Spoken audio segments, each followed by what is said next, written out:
नमस्कार, आप देख रहे हैं के न्यूज इंडिया का खास कार्यक्रम जनहित और मैं हूं आपके साथ गरिमा वाजपेयी।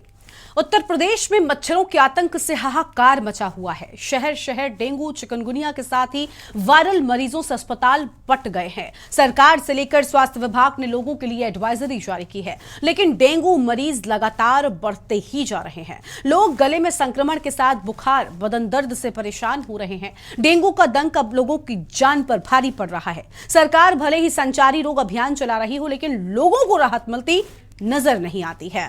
रिपोर्ट देखिए।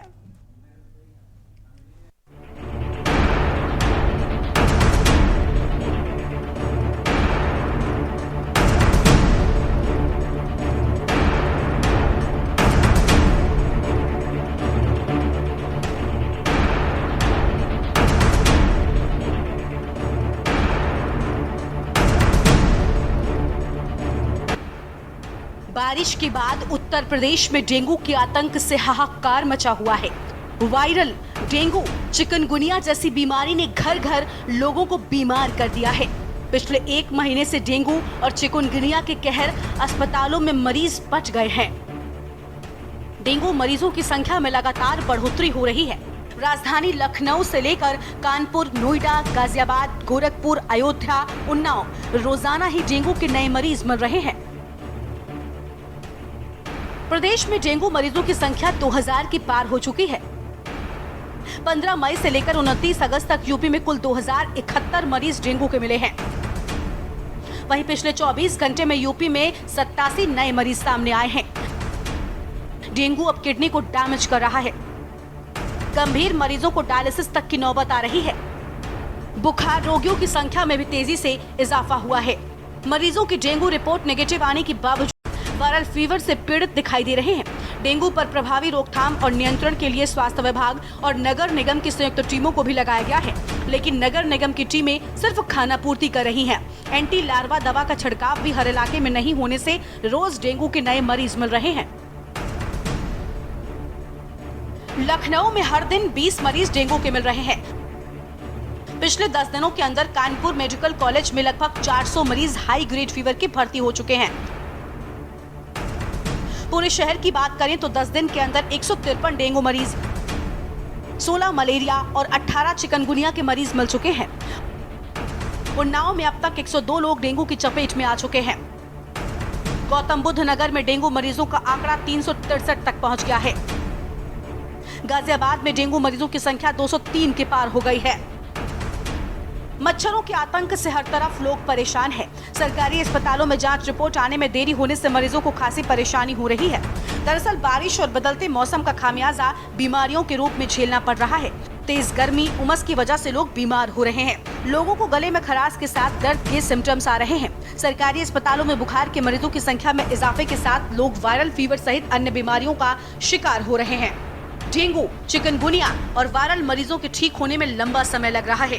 सरकार ने अलग अलग क्षेत्रों में लार्वा रोकने का अभियान तेज करने के साथ ही सरकार और स्वास्थ्य विभाग ने आदेश दिए हैं। स्वास्थ्य विभाग और नगर निगम की टीमें फॉगिंग भी कर रही हैं। लोगों को डेंगू के प्रति जागरूक भी किया जा रहा है। मच्छरों की ब्रीडिंग रोकने के उपाय भी लोगों को बताए जा रहे हैं। डेंगू की रोकथाम के लिए गाइडलाइन भी जारी की गई है। सरकार संचारी रोग अभियान भी चला रही है, लेकिन उसके बावजूद मच्छरों के आतंक पर लगाम नहीं लग पा रही है। स्पेशल डेस्क, के न्यूज इंडिया।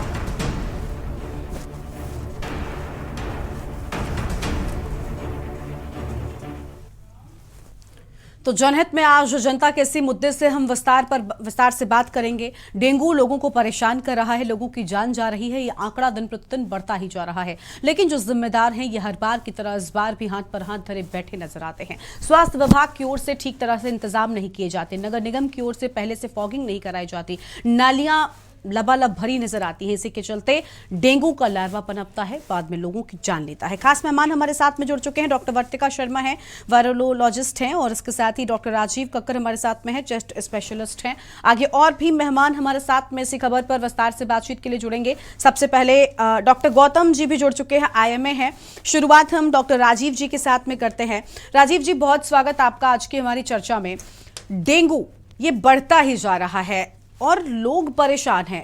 इस मौसम में अगर हम बात करें, ये बरसात के बाद का है, लगभग बरसात के साथ का मौसम होता है और इस मौसम में बीमारियां पनपती ही हैं। ये बात सरकारों को भी पता होती है, बावजूद इसके सरकार की जो लापरवाहियां रहती हैं तो वो तो हम सब जानते हैं। लेकिन क्या हो अगर लोगों को डेंगू जैसी बीमारी पकड़ ले? क्योंकि आप चेस्ट स्पेशलिस्ट हैं, इसलिए मैं आपसे पूछना चाहूंगी इसी सिलसिले में कि अब इस वक्त ये भी बहुत देखने को मिलता है कि लोगों को सीने में दिक्कतें हो रही हैं, जो सिम्टम्स हैं वो दिन प्रतिदिन बदलते जाते हैं। पहले डेंगू में सिर्फ बुखार आता था, अब गले में इन्फेक्शन, चेस्ट में दर्द या बाकी की कई और चीजें भी होने लगी हैं। अगर कोई ऐसी प्रॉब्लम होती है तो क्या होता है, क्या करना चाहिए, मैं आपसे पूछना चाहती हूँ। देखिए, बिल्कुल सही कहा है आपने कि आजकल डेंगू के केसेस बहुत ज्यादा बढ़ रहे हैं। उसका मुख्य कारण हमारे जो बरसात के बाद में जमा हुआ पानी के ऊपर होते हुए मच्छरों का लार्वा और उसकी प्रॉपर देखभाल नहीं करना। केवल गवर्नमेंट पे ब्लेम करना कि वहां पे सफाई हो, उसके अलावा स्वयं हम अगर हर आदमी अपने घर के आसपास या घर में जमा हुआ पानी देख ले और उसको अगर साफ रखे तो हो सकता है कि इस तरह की प्रॉब्लम को हम लोग कंट्रोल कर सकते हैं। पहली चीज। दूसरी चीज ये है कि समय पर अगर कोई भी इन्फेक्शन होता है वो काफी कुछ डिपेंड करता है आपकी लाइफ स्टाइल पे, आपकी बॉडी के रेजिस्टेंस पे और कितना इन्फेक्शन आपको हो रहा है। अगर आपकी इम्यूनिटी अच्छी है, अगर आपके व्यायाम कर रहे हैं प्रॉपर, अगर आप डाइट ले रहे हैं, लाइफ स्टाइल ठीक है, तो इन्फेक्शन होने के चांसेस काफी कुछ कम हो जाते हैं। तो कुछ चीजें जो कि गवर्नमेंट कर सकती है, प्रॉपर टाइम पे उनकी सफाई रखना। हर साल वो आ रहा है इन्फेक्शन, अब जो इन्फेक्शन आ रहा है आज के मौसम पे सारी चीजें एक साथ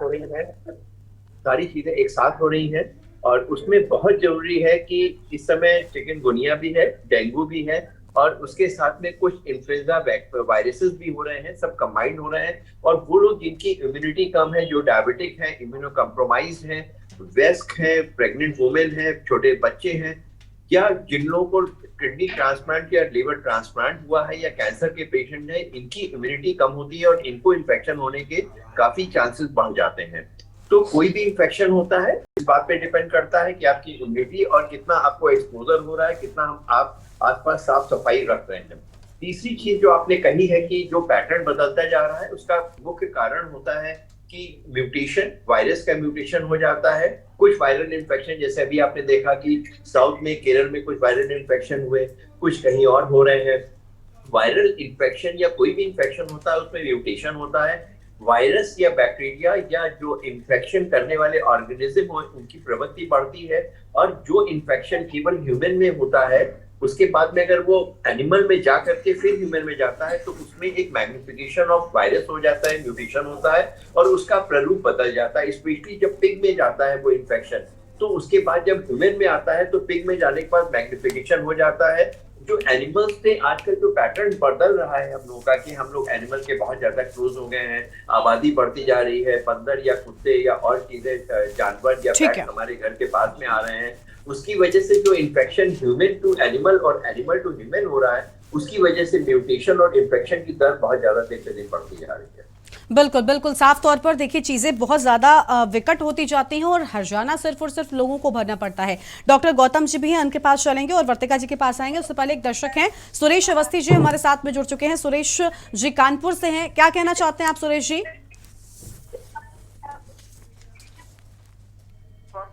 पांडे जी हैं, नगर आयुक्त महोदय हैं, इनको तो सफाई पे विशेष ध्यान देना चाहिए। जहाँ नालियां गंधा रही हैं, पानी भरा हुआ है और आदमी चिकनगुनिया, डेंगू का मरीज बन रहा है, इसमें इन लोगों को विशेष ध्यान देना चाहिए।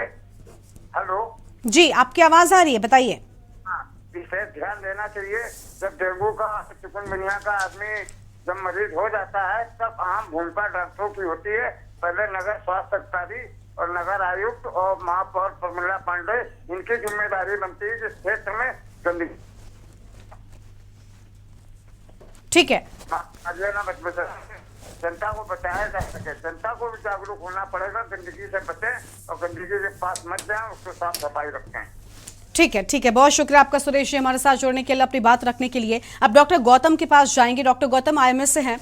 गौतम जी, बहुत स्वागत आपका भी हमारी चर्चा में। गौतम जी, जिस तरीके से बीमारियां बढ़ रही हैं, चाहे वो डेंगू हो, चिकनगुनिया हो या मलेरिया हो, इस मौसम में ये सभी बीमारियां लगभग होती ही हैं। अब तीनों ही बीमारियों में सिम्टम्स लगभग एक जैसे ही होते हैं। अगर बात करें, बुखार सबसे कॉमन सिम्टम है, या अब सिम्टम्स में बढ़ोतरी हो गई है। चेस्ट पेन भी कई बार होता है, कई बार सिर दर्द या लंबे वक्त तक बुखार का ना जाना, बॉडी पेन होना, कैसे पहचाने शख्स? जांच के बाद चीजें सामने आती हैं, लेकिन सामान्य बुखार है या फिर ये गंभीर बीमारियों का बुखार है, कैसे पता लगाया जाए?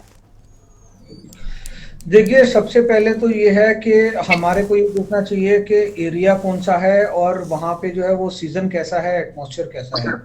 तो अगर जो है वो पोस्ट रेन का, जैसे कि अब जो है बारिश के बाद का जो मौसम है, इस मौसम में जो है वो चिकनगुनिया, डेंगू और मलेरिया, इसके सिम्टम जो है वो बहुत ज़्यादा होते हैं। इनके अंदर भी छोटे छोटे जो है वो फर्क होते हैं, जो कि क्लिनिकल सिम्टम से जो है हमारे को पता चल जाते हैं। जो वायरल इन्फेक्शन होते हैं, जो रेस्पिरेटरी ट्रैक्ट के इन्फेक्शन होते हैं, ज़्यादातर उनमें देखा गया है कि सर्दी, जुकाम, बुखार, कमर में दर्द, लूज मोशन, इस तरह के सिम्टम्स होते हैं। मगर जो मलेरिया का है उसमें इन सिम्टम्स के साथ साथ ऐसा होता है कि यूजुअली 24 घंटे में एक बार जो है वो बहुत तेज बुखार आता है, और बहुत तेज बुखार के साथ साथ जो है वो कपकपी भी छूटती है। तो ये सिम्टम जो है वो टिपिकल होता है मलेरिया के लिए।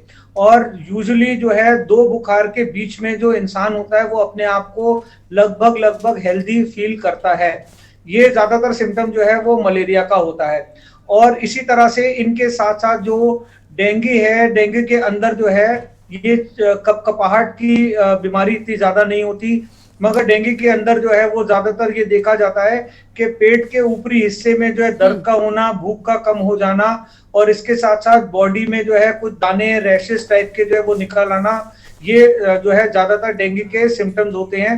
साथ साथ जो है वो चमड़ी का जो है वो लाल पड़ जाना, और दिन भर जो है वो थकान का, कमजोरी का, और 24 घंटे का बुखार इसमें जो रहता है वो ज्यादातर डेंगू में रहता है। और इसके साथ साथ अगर हम चिकनगुनिया को देखें तो चिकनगुनिया में बुखार के साथ साथ जो है वो बॉडी एक ज्यादा होता है, जोड़ों में दर्द ज्यादा होता है, हाथों पाँव में दर्द होने लगता है, और खासकर घुटने के जोड़ में और हाथों के जोड़ों में जो है, छोटे जॉइंट्स में और बड़े जॉइंट्स के अंदर जो है वो पेन ज्यादा होता है, दर्द ज्यादा होता है। और इनफैक्ट चिकनगुनिया के अंदर जो है ये दर्द कई महीने तक जो है वो इंसान को रह सकता है। तो ये क्लिनिकल तरीके होते हैं हमारे पास कुछ जो है वो इन बीमारियों का फर्क देखने के लिए। इनके साथ जो इन्वेस्टिगेशन होते हैं आजकल वो बहुत हाईटेक होते हैं, कॉमनली अवेलेबल होते हैं, बहुत इजीली जो है वो उपलब्ध हो जाते हैं, हर जगह पे उपलब्ध हो जाते हैं, हर लैब में उपलब्ध हो जाते हैं। तो जांच कराना जो है वो एक सही तरीका होता है, जिससे कि इसके पुष्टिकरण हो जाता है कि कौन सी वाली बीमारी है। बिल्कुल, साफ तौर पर जांच से ही सच जो है वो सामने आता है, और जांच जरूर कराएं। अगर आपको ज्यादा दिनों तक बुखार रुक रहा है तो ऐसे में जांच सबसे जरूरी हो जाती है। डॉक्टर वर्तिका शर्मा जी भी हमारे साथ में हैं, जो कि वायरोलॉजिस्ट हैं। वर्तिका जी, बहुत स्वागत आपका भी आज की हमारी चर्चा में। वर्तिका जी, वायरल फीवर ये एक ऐसा फीवर माना जाने लगा है या लोगों को इस तरीके से परेशान कर रहा है कि कम से कम 1 हफ्ते तक ये व्यक्ति पर रहता है, तेज बुखार और बहुत ज्यादा पेन होने लगा है। और पहले ये कभी कभी या कुछ लोगों को होता था, वक्त के साथ इसका आंकड़ा बढ़ता गया है। क्या वजह है कि आखिर ये तेजी से फैल रहा है और अब ज्यादा लोगों को अपनी चपेट में ले रहा है? गुड इवनिंग जी। देखिए, जैसा कि अभी हमने डिस्कस करा कि इस सीजन में बरसात के मौसम में चिकनगुनिया, डेंगू, मलेरिया ये बहुत ज्यादा फैलता है। एक तो सबसे पहली जो बात है, इसके बहुत ज्यादा तेजी से फैलने का रीजन है कि ये मच्छर के काटने से तीनों बीमारियां होती हैं। तो इसके लिए सिर्फ सरकार ही नहीं, आप जो लोग रह रहे हैं उन्हें भी ये मेक श्योर करना चाहिए कि उनके घर के आसपास कहीं पे भी पानी इकट्ठा ना हो। गमलों में जिनमें पानी देते हैं, जिनमें पौधे हो रहे हैं, या फिर कहीं पे भी कूलर जो अब यूज नहीं हो रहे हैं, ये सब देखना चाहिए कि वहां पे कहीं पे भी मच्छर पैदा होने के लिए कहीं पे कोई जगह हमें अपनी तरफ से मेक श्योर करनी चाहिए कि कहीं इकट्ठे ना हो पाए। उसके बाद आता है इनकी टेस्ट की बात। वायरल फीवर है तो viral fever as general fever की तरह ही प्रेजेंट करता है, पर थोड़े थोड़े पैटर्न ऑफ फीवर से हम उन्हें थोड़ा डिफरेंशिएट कर सकते हैं। जैसा कि सर ने अभी बताया कि मलेरिया में 24 घंटे में या फिर 2 दिन में फीवर आता है, डेंगू और चिकनगुनिया में लगातार फीवर बना रहता है। अगर हम बात करें टाइफाइड की, तो टाइफाइड भी इस टाइम फैल रहा है, क्योंकि मैं जैसे इधर उधर मैं रिपोर्ट्स देखती हूँ, मैं करती हूँ, तो इस टाइम टाइफाइड भी फैल रहा है, जो कि खाने पीने से ही फैलता है। उसमें फीवर हर दिन बढ़ता चला जाता है। तो हम सबसे पहले पैटर्न ऑफ फीवर पे भी डिसाइड कर सकते हैं कि क्या है। इसके बाद इनके स्पेसिफिक टेस्ट होते हैं, मॉलिक्यूलर टेस्ट है, जो कि सर ने बताया, जैसे कि अभी बहुत ज्यादा अवेलेबिलिटी है तो इनका डायग्नोसिस होना भी बहुत इजी हो गया और बहुत अर्ली डायग्नोसिस हो सकता है, जिसकी वजह से ट्रीटमेंट बहुत इजी होता है। चिकनगुनिया हालांकि कोई ऐसी जानलेवा बीमारी नहीं है, पर डेंगू और मलेरिया ये काफी रिस्की बीमारी होती हैं, तो इसलिए इनका अर्ली डायग्नोसिस बहुत ज्यादा जरूरी है।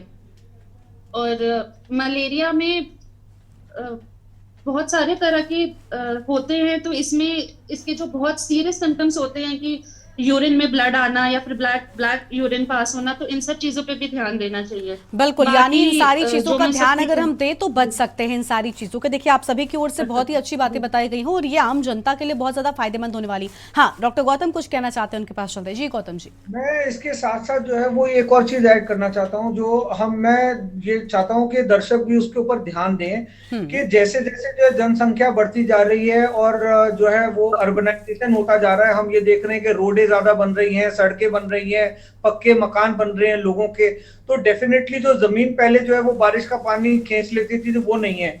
उसके हिसाब से जैसे जैसे पॉपुलेशन बढ़ती जा रही है वैसे वैसे हमारा ड्रेनेज सिस्टम जो है वो भी जवाब देता जा रहा है, और इतनी जो है वो अच्छी टाउन प्लानिंग नहीं है जिससे कि ड्रेनेज जो है वो अच्छी हो जाए। तो ये समस्याएं तो हैं जो कि जो है वो सरकार को जो है इनके ऊपर जो है वो ध्यान देना चाहिए। और जैसे जो है हमारी डॉक्टर ऋतिका जी ने बताया कि इसमें लोगों का योगदान भी बहुत ज्यादा जरूरी होते हैं। ये बहुत ही दुखद है कि हर वर्ष जो है हम ये देखते हैं कि इतने ज्यादा तादाद में लोग जो है वो इन बीमारियों से पीड़ित होते हैं, जबकि ये 100% प्रिवेंटेबल है। इसमें खाली थोड़ी सी अवेयरनेस की जरूरत है। जैसे हम लोगों ने सबने मिलकर एक अवेयरनेस करी थी और ध्यान दिया था कि हम कोरोना को जो है वो कैसे लड़ेंगे, इसी तरह से अगर हमारे को अवेयरनेस है इससे पहले कि भाई पूरे आस्तीन के कपड़े पहने, ओडोमॉस और कोई भी मॉस्किटो रेपेलेंट निकाल के लगा के लगे, अगर रात को जो है वो सो रहे हैं तो मॉस्किटो नेट के अंदर सोएं, या ये देखें कि हमारे को जो है मच्छर काटने की जो है वो संभावना ना हो।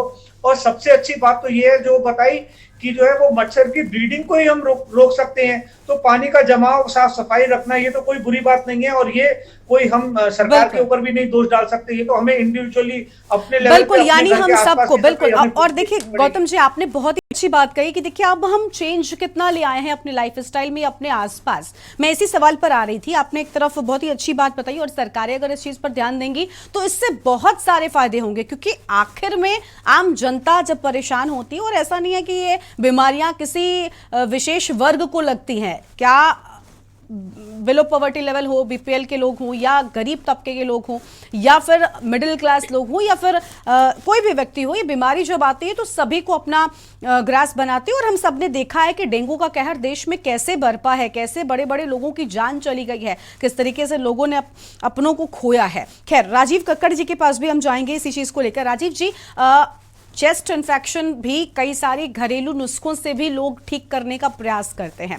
मैं उस पर तो आऊंगी कि जानूंगी कि आखिर घरेलू नुस्खे क्या अपनाए जाने चाहिए, लेकिन उसके साथ साथ ये चीज भी पता होनी चाहिए कि देखिए क्या कुछ कर सकते हैं हम अपनी लाइफस्टाइल में बदलाव, ताकि इन सारी चीजों से कुछ ठीक हो सके। लाइफस्टाइल से बहुत कुछ बदल सकता है। क्या आप कोई सलाह देना चाहेंगे, ऐसा कुछ बताना चाहेंगे जिससे चीजें बेहतर हो सके? बिल्कुल, आपने सही कहा है कि लाइफस्टाइल जो है हमारी इम्यूनिटी के ऊपर बहुत कुछ डिपेंड करता है। हमारी लाइफस्टाइल हमारी इम्यूनिटी उसे कहते हैं जो प्रतिरोधक क्षमता। कोई भी इन्फेक्शन इस बात पे डिपेंड करता है कि आपकी इम्यूनिटी कैसी है, कैसे हम अपने इन्फेक्शन को रोक सकते हैं। वो चीजें डिपेंड करती है हम क्या खाते हैं, कैसे सोते हैं, सारे दिन हम क्या करते हैं, कैसे हम सोचते हैं और कितना हम सोते हैं। तो ये सारी चीजें हमारे पर डिपेंड करती है। जो भी हम डाइट लेते हैं, अगर हम शुरुआत करें डाइट में, तो 2 तरह की डाइट होती है। एक इन्फ्लेमेटरी डाइट जिसे हम जंक फूड कहते हैं, एक नॉन इन्फ्लेमेटरी न्यूट्रिशियस डाइट जो फ्रेश फ्रूट्स होते हैं, अच्छी वेजिटेबल्स होती हैं, वो चीजें जो आपको केवल इम्यूनिटी प्रोवाइड करती हैं, आपको एनर्जी देती हैं। और वो डाइट एक बैलेंस डाइट होनी चाहिए। उसमें नहीं बहुत ज्यादा शुगर होनी चाहिए, न बहुत ज्यादा फैट होनी चाहिए, सबकी मात्रा संतुलित होनी चाहिए। और बेहतर ये हो कि आजकल के टाइम पे बहुत ज्यादा नॉनवेज पे ना जोर दे करके अगर वेज हम लोग फूड लें तो वो चीजें काफी बेहतर होती हैं जो आपकी इम्यूनिटी को बैलेंस रखती हैं।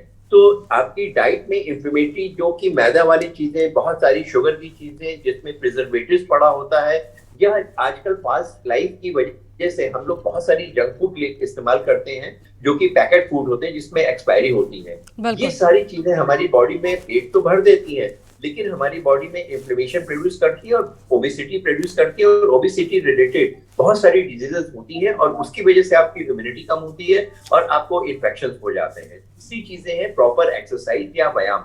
अगर दिन में 1 घंटे अगर हम अपने ऊपर दे देते हैं और प्रॉपर व्यायाम करते हैं तो हमारी इम्यूनिटी, हमारे उसके ऊपर बहुत कुछ फर्क पड़ता है। अगर आपको कोई भी एज ग्रुप हो, लेकिन वो व्यायाम उतना ही करना चाहिए जितनी आपकी क्षमता हो। अगर आपने पिछले 20-30 साल से कोई व्यायाम नहीं करा और एक साथ आप जाकर के जिम में दौड़ना शुरू कर देंगे तो वो उचित नहीं है। जितनी आपकी क्षमता हो वो धीरे धीरे करके बढ़ाएं और उसको एक उस लेवल तक ले जाएं जहां तक आप उसको टॉलरेट कर सकें। बिल्कुल, तो सारी चीजें जरूरी है। योगा भी जरूरी है। अगर आप जिम में जाना चाहते हैं तो जिम में जाकर कर सकते हैं। कुछ छोटे मोटे स्पोर्ट्स को पार्टिसिपेट कर सकते हैं। तो 1 घंटा अगर अपनी आप बॉडी को दे देते हैं तो उससे आपकी इम्यूनिटी में फर्क पड़ता है। यानी फिजिकल एक्टिविटी बहुत ज्यादा इंपॉर्टेंट है। अगर वो रेगुलर हम करेंगे तो इन सारी चीजों का असर हमारे शरीर पर पड़ेगा। और इम्यून सिस्टम है जो सबसे मजबूत है, क्योंकि बैक्टीरिया हमारे पास बहुत तरह के आते हैं, लेकिन हमारा इम्यून सिस्टम कितनों से लड़ पा रहा है, ये आप अगर जो बात कह रहे हैं उससे यही चीज निकलकर सामने आ रही है कि इम्यूनिटी को मजबूत करना है, तभी हम इन सारी बीमारियों से लड़ सकेंगे। वर्तिका जी के पास जाएंगे। वर्तिका जी, देखिए अभी राजीव जी और गौतम जी ने जो बातें कही लाइफस्टाइल से जुड़ी हैं, और अगर इसमें बदलाव किया गया तो ये सच है, ये बात अब साइंस भी मानने लगा है कि हाँ, ये जो लाइफस्टाइल हमने वेस्टर्न कल्चर के चलते अपना लिया है, चाहे वो खाने की तरफ हम देखें, फास्ट फूड का ज्यादा अब प्रचलन बढ़ गया है, बच्चों की पहली पसंद बन गया है, ये सब हमारे इम्यून सिस्टम को कहीं ना कहीं कमजोर कर रहा है, क्योंकि जिस तरीके की चीजें उसमें इस्तेमाल की जाती हैं वो हमें कमजोर कर रही हैं। आपको लग रहा है कि हमारी लाइफस्टाइल में चेंज ही अब हमें आने वाले वक्त में इन बीमारियों से बचा सकता है? क्योंकि अगर हम आज से 10 या 15 या 20 साल पहले की सोचें, जब हमारे माता पिता थे उस दौरान इतनी बीमारियां नहीं थी, ना इस तरह से नई नई वायरस आते थे। अब चाहे कोरोना हो या अभी निपाह वायरस को लेकर हमने खूब चर्चा की है, वर्तमान में कितना फैला है। यही वजह थी क्योंकि उस वक्त कल्चर हमारा जो था वो दूसरा था, हमारा जो खान पीन का स्टेटस था वो दूसरा शुद्ध था और बहुत बैलेंस था। ठीक है, तो क्या आप इस बात को स्वीकारती हैं कि बदलाव जरूरी है अब? जी, पॉजिटिव इम्पैक्ट पड़ेगा अगर लाइफस्टाइल चेंज होगा। तो थोड़ी सी, बहुत ज्यादा हार्डकोर एक्सरसाइज की जरूरत नहीं है, बहुत थोड़ी सी मिनिमल, थोड़ी सी फिजिकल एक्सरसाइज, स्पेशली जो लोग आजकल जैसे वर्क फ्रॉम होम हो गया है बहुत सारे लोगों का, बैठे रहने के जिनके जॉब्स होते हैं, उनको थोड़ा इनकॉर्पोरेट अगर वो करेंगे, धीरे धीरे step by step lifestyle change होगा तो इम्यूनिटी बढ़ेगी। तो ये सारे जो इंसिडेंट्स हैं ये अपने आप ही कम होते जाएंगे। ऐसा नहीं है कि बीमारी नहीं होगी, पर बीमारी की इंटेंसिटी इतनी नहीं होगी। बिल्कुल, बॉडी में झेलने की क्षमता बनती जाएगी। ठीक है, यानी अपने आप को मजबूत कर रहे हैं। गौतम जी कुछ कह रहे हैं? हाँ गौतम जी। हाँ, मैं ये कह रहा था कि लाइफस्टाइल में एक चीज और भी आती है जो आजकल हम ये देख रहे हैं कि ये व्हाट्सएप यूनिवर्सिटी और गूगल यूनिवर्सिटी के अंदर जो है बहुत सारे लोग जो है वो इस तरह की इंफॉर्मेशन दे देते हैं जिनका कोई प्रमाण नहीं होता है कि भाई आपने 1 चम्मच ये डाल दिया, 1 चम्मच ये डाल दिया, पानी उबाल लिया, रोज पी लिया तो कोई बीमारी नहीं होगी। तो इन सब चीजों को लेके कई बार हम ये देखते हैं कि लोग जो है वो डॉक्टर के पास पहुंचते पहुंचते जो है वो बहुत देर कर देते हैं। तो इन चीजों के ऊपर जो है वो बिल्कुल विश्वास नहीं करना चाहिए। ये ठीक है अगर आप तंदुरुस्त हैं, वेलनेस के लिए आप कोई चीज कर रहे हैं तो वो ठीक है, बट अगर आप बीमार हैं, आपको कोई दिक्कत है तो आपको तुरंत जो है वो मेडिकल एडवाइस भी लेनी चाहिए। क्योंकि कई बार ये देखा गया कि लोगों का जो है वो हॉस्पिटल तक आते आते और डॉक्टर तक आते आते समय इतना निकल जाता है कि उनकी बीमारी जो हल्के तौर पे रहती है वो गंभीर ज्यादा हो जाती है और उसमें डॉक्टरों को भी जो है वो बहुत ज्यादा स्ट्रेस देना पड़ता है अपने पेशेंट को सही करने के लिए। बिल्कुल, यानी खुद डॉक्टर नहीं बनना है बल्कि ऐसे मौकों पर आपको डॉक्टर की सलाह लेनी है। और इसी पर हम अभी डॉक्टर राजीव कक्कड़ से विस्तार से बातचीत करेंगे, लेकिन उससे पहले एक छोटे से ब्रेक के लिए यहाँ पर रुक रहे हैं, कहीं मत जाएगा, क्योंकि जनत में आज हम बात कर रहे हैं उस मुद्दे को लेकर जिसके चलते कई लोगों को नुकसान उठाना पड़ा है। डेंगू, चिकनगुनिया, मलेरिया लोगों की जान ले रहा है। लेकिन अगर आप बचना चाहते हैं ऐसी बीमारियों से तो कहीं मत जाइए, ब्रेक के बाद हमारी ये चर्चा जारी रहेगी। आप देख रहे हैं के न्यूज, खबरों का सारथी।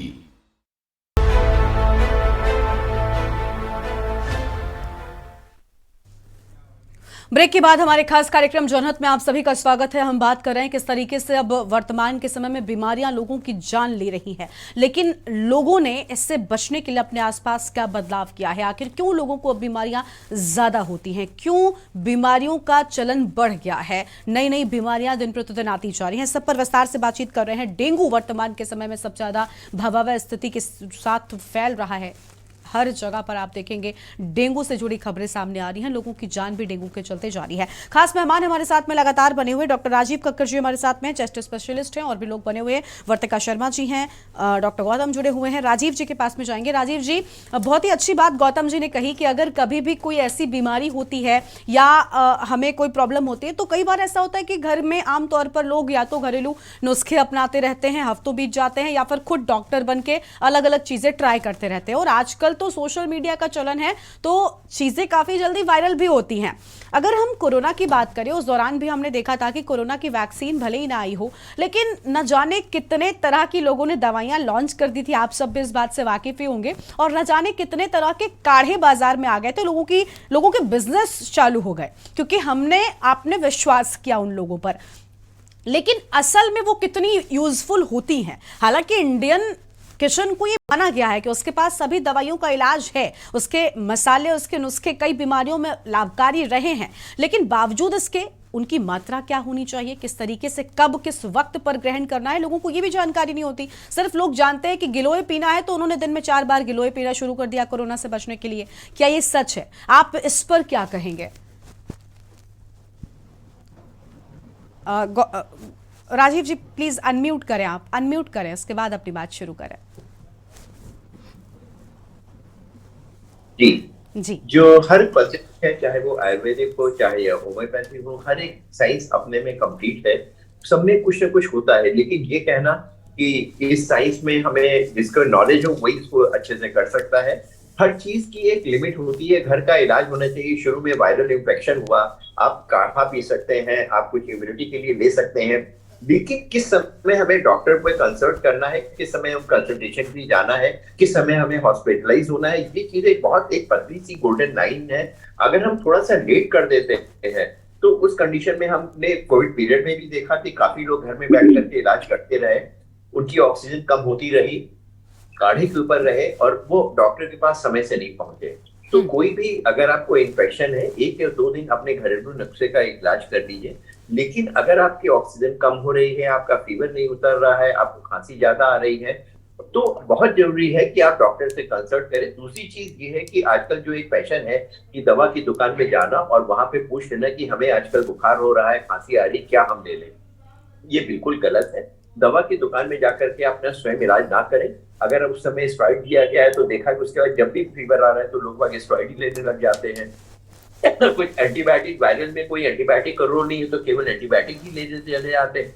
1 या 2 दिन देखते हैं, अगर उसमें फायदा नहीं होता तो 2 दिन बाद फौरन एंटीबायोटिक बदल देते हैं। कफ सिरप को एक दवाई की तरह नहीं इस्तेमाल करते हैं। अक्सर हमने देखा है कफ सिरप को देते हैं, बॉटल देते हैं, उसको पीना शुरू कर देते हैं। कफ सिरप कब सेडेटिव की जरूरत है, कब सप्रेसेंट की, कब एक्सपेक्टोरेंट की, डिफरेंट टाइप की कफ सिरप की एक दवाई है।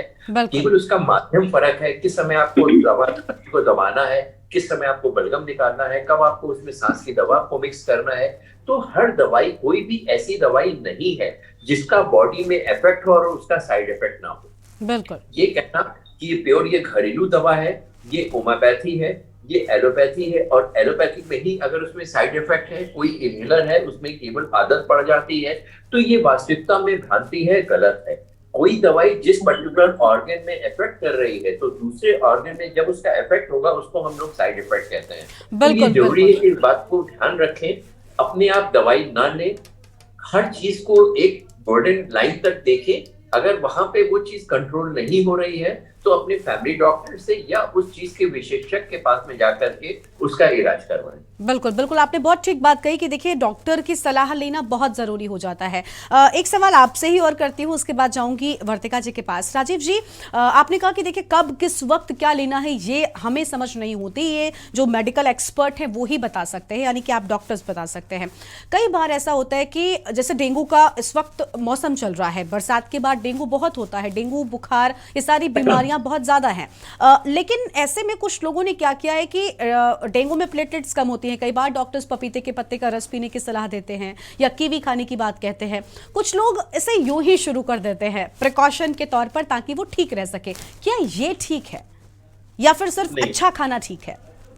देखिए मेरी बात समझिए, अगर आपकी प्लेटलेट कम नहीं हुई है तो क्या जरूरत है आपको किसी भी चीज की, कोई भी दवा लेने की, चाहे वो पपीते का पत्ता हो या कोई और मेडिसिन हो, कोई जरूरत नहीं है। अक्सर हमने देखा है कि लोगों को डेंगू हुआ, 1 लाख से ऊपर उनका प्लेटलेट काउंट है, बोले साहब प्लेटलेट चढ़ा दीजिए हमको। अगर थोड़ा सा कम भी हो जाता है तो उसकी एक लिमिट होती है। अगर कोई सिम्टम्स हो रहे हैं 20,000 से ऊपर है और वो ब्लीड नहीं कर रहा है तो कोई भी इन्विजिव का मतलब है कोई भी आपको बाहर से कोई भी दवा ड्रिप के माध्यम से चलाना या ब्लड चढ़ाना या प्लेटलेट चढ़ाना बहुत उचित नहीं है। इसकी जब जरूरत हो तभी करना चाहिए। ये कोई प्रिवेंटिव मेजर नहीं है कि हमने पहले से इसका पता ले लिया या कोई चीज प्लेटलेट ना गिरने की दवा ले ली और प्लेटलेट आपकी नॉर्मल है, ब्लड आपका नॉर्मल है, आप उसको लेने लग जाएंगे तो वो चीज नहीं होगी। ये पूर्णतः गलत है। जब आपको कोई प्रॉब्लम हो रही है तब आप उसका इलाज करिए, अननेसेसरी मेडिसिन लेने की जरूरत नहीं है। डेंगू पीरियड में हमने देखा आपकी ऑक्सीजन तो ठीक है, लेकिन आपने ऑक्सीजन अपने घर में जमा करके आप ऑक्सीजन ले रहे हैं, तो वो चीज बिल्कुल गलत है। अगर आपको जरूरत नहीं है तो उसका इलाज मत करिए। अगर आपको कोई परेशानी हो रही है, डॉक्टर प्रिस्क्राइब कर रहा है तो उस दवा का उपयोग करिए जो बता रहा है। कितने दिन तक लेना है, कब लेना है, कब उसको बंद करना है, ये डॉक्टर की सलाह लेनी बहुत जरूरी है। बिल्कुल, यानी तो मेडिकल एडवाइस सबसे इंपॉर्टेंट है, उसके बिना कोई भी कदम ना उठाएं, ये घातक हो सकता है। ठीक है, आपके पास लौटते हैं, वर्तिका जी को जोड़ते हैं। वर्तिका जी, देखिए राजीव जी ने जो बातें कही कि मेडिकल एडवाइस सबसे इंपॉर्टेंट है क्योंकि यही आपकी जान बचा सकता है बीमारी से। आपकी एक गलती कई बार आपको भारी पड़ सकती है, लेकिन कुछ लोग ऐसे भी होते हैं कि ठीक है उनको बीमारी हुई, उन्होंने डॉक्टर की सलाह ली, डॉक्टर ने पूरा कोर्स किया, क्योंकि चाहे डेंगू हो या कोई बीमारी एक कोर्स चलता है, एक लंबे कुछ वक्त तक की दवाई देनी होती है। अब डॉक्टर इस बात को बेहतर समझता है कि कितने वक्त तक कितना डोज मरीज को देना है, लेकिन लोग क्या करते हैं कि 2-4 दिन दवा खाई, उसके बाद वो ठीक फील करने लग गए और उन्होंने उस चीज को ब्रेकआउट कर दिया, यानी फिर उसके बाद दवा खाना बंद, डॉक्टर के पास जाना बंद। ये कितना नुकसानदेह होता है, क्योंकि ये वायरस है जो आपकी बॉडी को अंदर तक इफेक्ट कर चुका है और उसका पूरा डोज कंप्लीट करना, पूरी तरह से अपने आप को भीतर से ठीक करना भी इंपॉर्टेंट होता है। तो आप ऐसे मामलों में इन मरीजों से कुछ कहना चाहेंगी कि आप डॉक्टर की सलाह को माने, इसके साथ साथ पूरा कोर्स भी कंप्लीट करें? देखिए, एक चीज है जो लोग नहीं समझते हैं, वो ये है कि एक दवाई को एक पर्टिकुलर कॉन्सेंट्रेशन तक हमारी बॉडी में पहुंचने के लिए एक डोज लगती है। उसके बाद वो सस्टेन्ड लेवल्स के बाद ही हमारी बॉडी में वो अपना असर करना शुरू करती है। तो जब हम शुरू में 1-2 दिन दवाई लेते हैं तो जैसे ही उसकी सस्टेनेबल डोज हमारे अंदर बॉडी में बन जाती है तो पेशेंट को ठीक लगना शुरू होता है और पेशेंट को लगता है कि ठीक हो गया है वो। लेकिन वो इन्फेक्शन को खत्म होने में अगर 1 हफ्ता लगेगा तो उसके लिए डॉक्टर ने आपको 1 हफ्ते की दवाई लिख के दी है। अगर आप 1 हफ्ते से पहले उस दवाई को बंद कर देंगे तो वो कहीं ना कहीं कैसे ना कैसे इन्फेक्शन आपकी बॉडी में रह गया है और जब अगली बार आप उसके लिए दवाई लेंगे तो आपको और लंबे समय तक उसके लिए दवाई लेनी पड़ेगी। और इसकी वजह से ही इन वायरसेस में और बैक्टीरियाज में म्यूटेशन बहुत ज्यादा हो जाती है, क्योंकि उनमें रेजिस्टेंस आती चली जाती है हमारे इनकम्प्लीट एंटीबायोटिक कोर्स या फिर पेशेंट की लापरवाही की वजह से। और इसी में मैं ऐड करना चाह रही थी कि जैसे काउंटर टॉप्स हमें मेडिकल स्टोर पे जाके पेशेंट्स दवाई ले लेते हैं, उसी का मैंने को एक एग्जांपल देना था, रिसेंट एग्जांपल। जैसे अभी पिंक आई के बहुत केसेस फैले थे, बिल्कुल। तो पिंक आई में मेडिकल स्टोर से लोगों ने आई ड्रॉप्स ले ली थी, उन आई ड्रॉप्स में सब में स्टेरॉइड्स थे। तो अब उसकी वजह से उस टाइम तो पेशेंट को बहुत आराम मिला, लेकिन अब आई अल्सर्स के बहुत केसेस आने शुरू हो गए हैं। तो लोग ये नहीं समझते हैं कि एक डॉक्टर की सलाह के बिना दवाई लेना उनके लिए बहुत हानिकारक है। बिल्कुल, यानी डॉक्टर का प्रिस्क्रिप्शन, डॉक्टर की एडवाइस बहुत इंपॉर्टेंट है, क्योंकि डॉक्टर आपको बेहतर चीजें बताता है। खुद से डॉक्टर नहीं बनना है या फिर किसी भी स्टोर से जाकर यूं ही कुछ खरीद कर नहीं इस्तेमाल करने लग जाना है। बिल्कुल ठीक बात कह रही हैं आप। डॉक्टर गौतम का रुख कर लेते हैं। गौतम जी, देखिए बड़ी अहम चीजें निकलकर सामने आ रही हैं। ये हर किसी को हमारा शो देखना चाहिए, क्योंकि ये किस तरीके से लोगों के लिए यूजफुल होने वाला है, ये बहुत इंपॉर्टेंट है। गौतम जी, बहुत कम समय बचा है, जल्दी जल्दी से आप लोगों की टिप्पणी लूंगी। देखिए, अभी हाल ही में एक मामला सामने आया, लखनऊ का मामला है। ट्विटर पर भी काफी चीजें सामने आई थी। एक बच्चे को बुखार हुआ। अभी हमने कुछ बीमारियों के नाम लिए लगातार, चाहे डेंगू हो, चिकनगुनिया हो, मलेरिया हो, ये काफी ज्यादा वायरल है कि हाँ ये बुखार आते हैं। लेकिन एक बच्चे को बुखार था, उसके पूरे परिवार में और लोगों को भी बुखार था, लेकिन बच्चे की हालत बिगड़ी, अस्पताल पहुंचाया गया, बच्चे की जान चली गई। लोगों ने ये कहा कि भाई डेंगू था, लेकिन जांच के बाद ये साफ होता है कि डेंगू नहीं था उस बच्चे को। ऐसे में क्या कुछ नए बुखार भी पनप रहे हैं जो लोगों की जान ले रहे हैं, या फिर ये वो बुखार है जिनके बारे में अब तक पता ही नहीं है? बीमारियां कितनी तेजी के साथ और कितनी ज्यादा बढ़ रही हैं जिनके बारे में अब तक जानकारी नहीं हो पाती। अब आप सोचिए, एक बुखार है जो 6-7 दिन बच्चे को रहता है, बच्चे का इलाज भी चल रहा है एक डॉक्टर से, लेकिन बच्चे की जान ले लेता है। आमतौर पर बुखार 1-2 दिन के लिए आया करता था और ठीक हो जाता था। नॉर्मल पैरासिटामोल से लोगों ने बुखार को ठीक किया, लेकिन अब ऐसा नहीं होता है। बिल्कुल गरिमा जी, आपने बिल्कुल ही सही बोला। एक्चुअली क्या है कि अब हमारा लाइफस्टाइल जो है वो बहुत ही ज्यादा बदल चुका है, बहुत चेंज हो चुका है, जिसकी वजह से हमारी बॉडी की जो है इम्यूनिटी है, हमारे बॉडी के अंदर रोग विरोधक क्षमता जो है वो बहुत ज्यादा जो है वो कम हो चुकी है। अगर हम एज अ जनरेशन ये देखें तो हम ये देख रहे हैं कि एज अ जनरेशन अब जो है जो प्रोसेस फूड, जो फास्ट फूड, जो कि सेडेंटरी लाइफस्टाइल है, और जैसे कि जो है वो 4-4, 6-6 घंटे बैठ के ओटीटी के ऊपर जो है वो एक सीरियल के सारे एपिसोड देख लेना, और जो है एक ही बार में बैठ के जो है वो खाना बाजार से ऑर्डर करना और कंटिन्यूसली जो है वो बिंज ईटिंग कर लेना, इस तरह की चीजें लोगों की लाइफस्टाइल में आ गई है। साथ साथ कहीं ना कहीं जो है वो स्ट्रेस लेवल, कंपटीशन एक दूसरे के साथ, ये बहुत ज्यादा बढ़ गए। इनकी वजह से जो है वो हमारी जो है वो लाइफस्टाइल जो है बहुत ज्यादा खराब हो गई है। अब ये देखेंगे, बिजली आने से पहले लोग आम तौर पे जो है 9 घंटा सोते थे। बिजली जब आ गई उसके बाद लोग जो है वो 8 घंटा सोने लगे। टीवी के आने के बाद लोग जो है 7 घंटा सोते थे। अब मोबाइल के आने के बाद तो जो है 5-5.5 घंटा ही लोग सोते हैं। तो हमारी जो है वो स्लीप की पैटर्न खराब हो गई है। जो बॉडी के अंदर रिपेयर करने का समय चाहिए बॉडी को, वो भी लोगों को जो है पूरी तरह से नहीं मिल पाता। साथ साथ प्रोसेस फूड का लेना ये बहुत ज्यादा नुकसानदायक हो जाता है। इसकी वजह से हम ये देखते हैं कि अब जो बीमारियां आ रही हैं, जो हल्की बीमारियां और हल्के तौर पे पहले जो है वो सही हो जाती थी, आज वही बीमारियां जो है एक बहुत ही ज्यादा भयानक रूप ले लेती है, बहुत ही ज्यादा बड़ा रूप ले लेती हैं, जिसकी वजह से लोग जो है वो अच्छे खासे लोगों को जो है वो दिक्कत हो जाती है। साथ साथ बेटर मेडिकल फैसिलिटी अवेलेबल होने के लिए, डायग्नोसिस अच्छा अवेलेबल होने से और डॉक्टरों की अच्छी उपलब्धि होने से जो है कई बार ये चीजें जो है वो अच्छा ओवर डायग्नोज भी हो जाती हैं। पहले क्या होता था कि अगर कोई आदमी को कैंसर है, वो मर गया, तो कहेंगे कोई पता नहीं चला कैसे मर गया, क्योंकि जो है वो खाना पीना बंद कर दिया था, हो सकता है समय आ गया हो वो मर गया। मगर आज के डेट में डायग्नोज हो जाता है तो वो कैंसर की कैटेगरी में आ जाता है और पता चलता है कि कैंसर का आंकड़ा जो है वो कितना बढ़ता जा रहा है। तो ये better availability of the medical facility और better awareness of the people की वजह से भी जो है ये हो सकता है कि ये आंकड़े में जो है कुछ चेंजेस आ रहे हों। साथ साथ गरिमा जी, एक चीज और ऐड करना चाहूंगा, जो डॉक्टर कक्कड़ ने बोला था, जो आपने ये बताया कि अगर जो है वो कोई दूसरे व्यक्ति जो है वो ये बोलता है कि मेरे प्लेटलेट थोड़े कम हो गए हैं, मुझे जो है प्लेटलेट चढ़ा दो, तो हम साइंटिफिक अगर तरीके से नहीं जाएंगे तो हमारे को कैसे पता चलेगा? प्लेटलेट की लाइफ साइकिल जो है वो 7 डेज की है। अगर हम जो है वो प्लेटलेट हमारे बॉडी में मैन्युफैक्चर हो रहा है, अगर हम हर 2-3 दिन में जो है प्लेटलेट निकालने लगेंगे तो हमारे बॉडी के अंदर जो प्लेटलेट आएंगे भी सर्कुलेशन में, वो इमेच्योर प्लेटलेट होंगे। तो जो प्लेटलेट को मैच्योर होने में 7 दिन रख रहे हैं, आप उन प्लेटलेट को अगर 3 दिन में ही निकाल रहे हो, वो इमेच्योर प्लेटलेट आपके सर्कुलेशन में आ रहे हैं। डेफिनेटली मशीन में जो है प्लेटलेट काउंट बढ़ रहा है, आपको तसल्ली हो रही है, मगर उसका एक्चुअली कोई फायदा नहीं हो रहा और आप खतरे में लंबे टाइम तक आ रहे हो। तो आप डॉक्टर की सलाह पे ही चले। अगर डॉक्टर आपको मना कर रहा है तो इस तरह की चीजें बिल्कुल ना करें, क्योंकि डॉक्टर कोई साइंटिफिक फैक्ट होने की वजह से मना करता है आपको।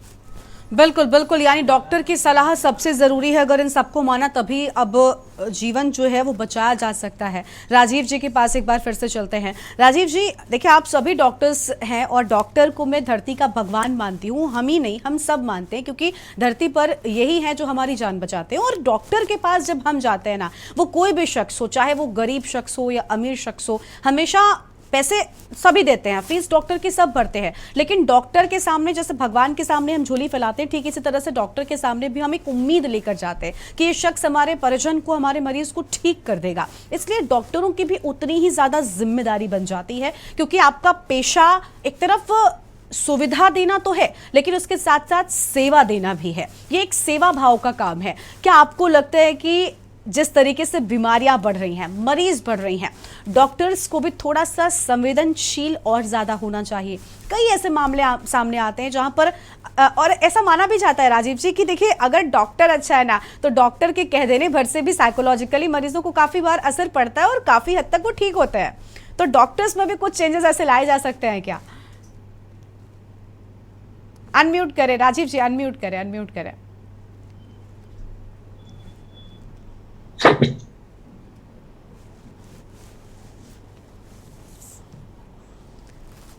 राजीव जी, आवाज मिल रही है आपको हमारी? राजीव जी अनम्यूट नहीं है। हाँ, वो कर रहे हैं। जी, हेलो जी राजीव जी, आ रही है। आपने बिल्कुल सही कहा है कि डॉक्टर को भी संवेदनशील होना चाहिए, और वास्तविकता तो यह है प्रत्येक नागरिक को संवेदनशील होना चाहिए, दूसरे के लिए इमोशंस होने चाहिए।